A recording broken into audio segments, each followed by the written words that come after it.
పదాలు ఇక్కడ ఉపయోగించాడు. అవే పదాలు ద్వితీయోపదేశకాండం 32:5 నుంచి Deuteronomy chapter 32 verse 5.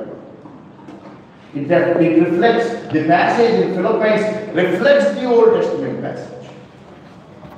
ఆ విషయం జ్ఞాపకం చేస్తున్నాడు. అక్కడికి వీరు ఎలా ఉన్నారంటే వీరు బ్లెమిష్ కలంకమైనటువంటి వారుగా.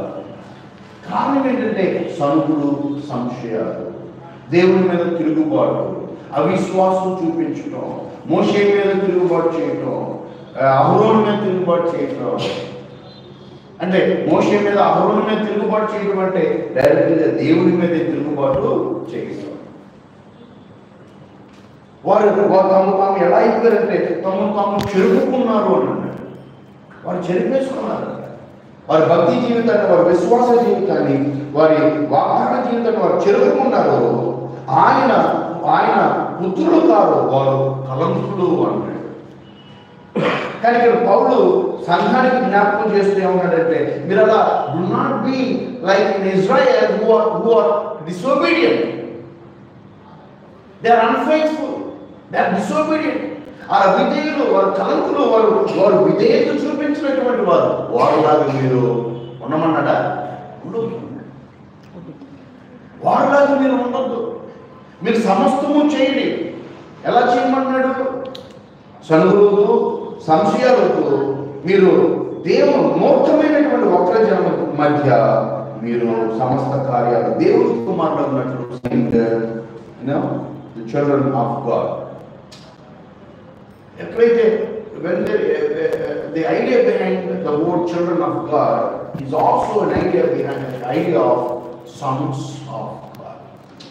When God said the children of God, then are sons of God. దేవుడు కుమారులు, దేవుని పిల్లలు అని మాట్లాడిన చోట దేవుని పిల్లలు అని అంటే ఎవరనంటే దేవుని కుమారులు. రోమాపత్రికలో అంటాడు నువ్వు దేవుని కుమారుడు అయితే నీవు ఎవరో వారసుడు. నీ ఆస్తికి ఎవరు వారసుడు? కుమారుడు. పిల్లలు అన్న మాట కన్నా కుమారుడు, యువర్ సన్స్, నీ కుమారుడు. సో పిల్లలు అని ఎప్పుడైతే వాడిందో ఆ పిల్లలు అంటే మనం ఎవరు అంటే మనం దేవుని కుమారుడు. నువ్వు కుమారుడు అయితే, నువ్వు నిలబడితే ఇదిగో నువ్వు వారసుడివి. ఎవరికి? దేవుని రాజ్యానికి మనము వారసు హక్కుతాం. So everything that belongs to God is belongs to you. సమస్తము కూడా నీవే. కనుక మనము విశ్వసించినటువంటి మనం అందరం కూడా దేవుని కుమారులు, దేవుని పిల్లలు. అయితే ఇంకొక విషయం ఉంది. ఎఫెసీ పత్రిక 2వ అధ్యాయం 3వ వచనంలో, ఎఫెసీ పత్రిక చూడాలి, ఎఫెసీ పత్రిక 2వ అధ్యాయం 3వ వచనంలో అక్కడ విశ్వసించినటువంటి వారిని Paul calls them with a different title, those who do not believe in Jesus Christ. అక్కడేమన్నాడంటే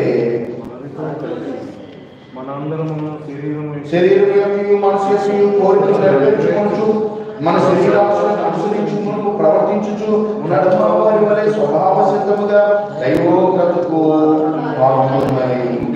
We are the children of wrath. దైవోగ్రత ఉగ్రత కలిగిన ఎవరు అంటే those who do not believe Jesus Christ, those who do not experience the salvation of Jesus Christ, రక్షణ జీవితాన్ని అనుభవించినటువంటి వారు they are the children of wrath, ఉగ్రత కుమారుడు అని అన్నాడు. అయితే మనము దేవుని కృపను బట్టి ఆయన వాక్యం ద్వారా, ఆయన సువార్త ద్వారా మనం పాపం నుండి రక్షించబడి ఉగ్రత నుంచి రక్షించబడ్డాం కనుక మనం దేవుని ఏమవుతున్నాం? అవుతున్నాం. దేవుని పిల్లలం అంటే దేవుని కుమారులు, దేవుని కుమారులు అనంటే దేవుని రాజ్య వారసులు. సో మనము అంత మాత్రమే కాకుండా ఇంకొక మాట అన్నాడు 15వ వచనంలో చూడండి. దేవుని కుమారుడు అన్నట్లు సనుగులను సంశయములను మాని సమస్త కార్యములు చేయండి. 16వ వచనం అట్టి జనము మధ్యన మీరు జీవవాక్యము చేత పట్టుకుని లోకమందు జ్యోతుల వలె నడుచున్నారు.